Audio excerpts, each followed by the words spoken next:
I have had several colleagues who have told me that they've had patients die on them and the family was nowhere around, not because they didn't want to be around, but because of the very, very strict COVID visitation rules.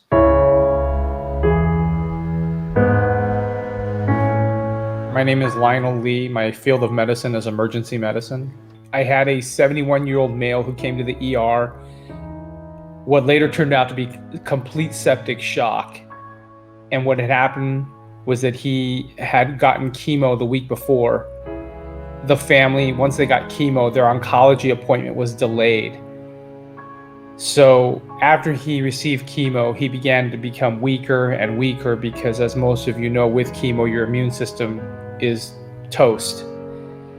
And as he got weaker and weaker, they didn't know what to do because they were getting constant bombardment from the news saying, stay home, don't go to the hospital, you're going to get COVID. Finally, they reached a tipping point, and by the time they brought him, his blood pressure was what we call hypotensive.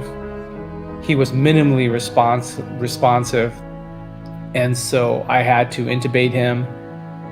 And I told the family, I said they need to come here. And there was a little bit of a push from the hospital staff because they were like, well, there's COVID and we can't have visitors. I said, look, I don't care.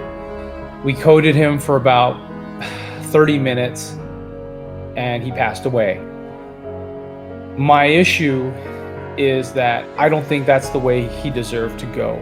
I think there was a much better way for him to pass away instead of in the ER. I don't think that should have been the way that his life ended.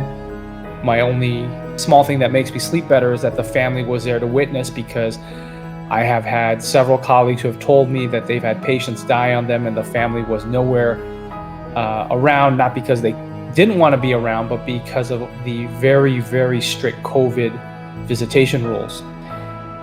So this man, who otherwise, in my opinion, probably would have had a different outcome and a different course, this whole lockdown prevented his specialty visits, and this is just one of many that I've seen.